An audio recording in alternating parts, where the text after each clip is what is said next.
Well, here it is. Hi, baby. Hi, sweetie. Oh. I love you. I love you.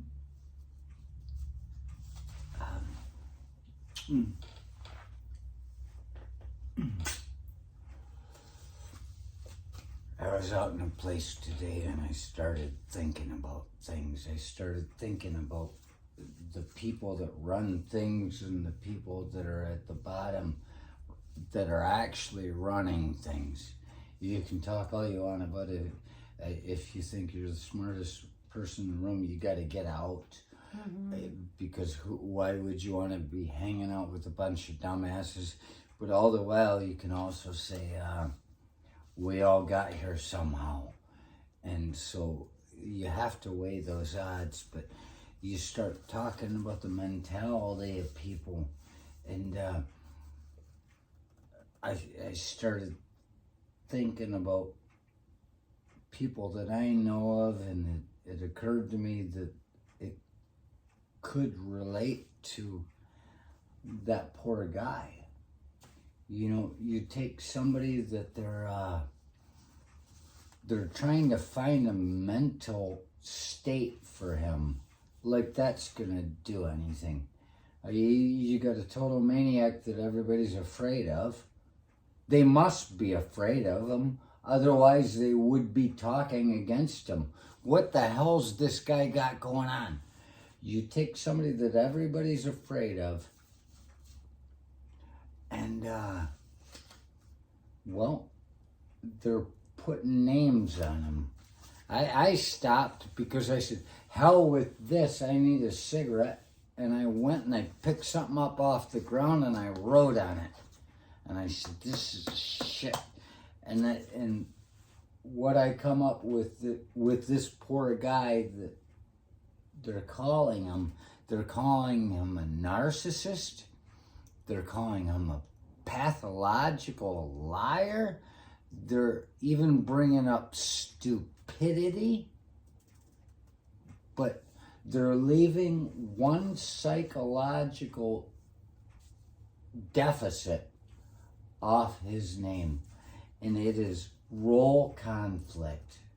It's role conflict, baby.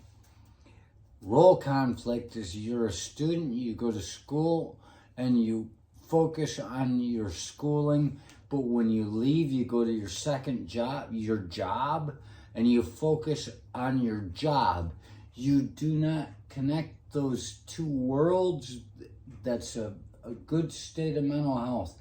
Once you start thinking how this is affecting my life outside of here, you've forgotten what your job is, and you are not a good slave anymore. It'll screw you up for a long time. But role conflict, you have to know where you're sitting, and that's the mental deficit after narcissism, pathological liar, stupidity. Then comes role conflict is the one they haven't mentioned. He thinks he's still a big shot businessman that can just run the show. But it doesn't work that way, because there are a lot of, it's like the smartest kid in college high school, going to college and finding out there are a lot smarter people than they are. They suffer from that shit sometimes. This guy steps in from being a big shot businessman, and he's a small fish in the pond not because of this country, but because a president is defined by his deeds. A president is defined by his actions. A big businessman can just lie and say he didn't know his number one man was stealing from him, and he can get away with it. This is what it is.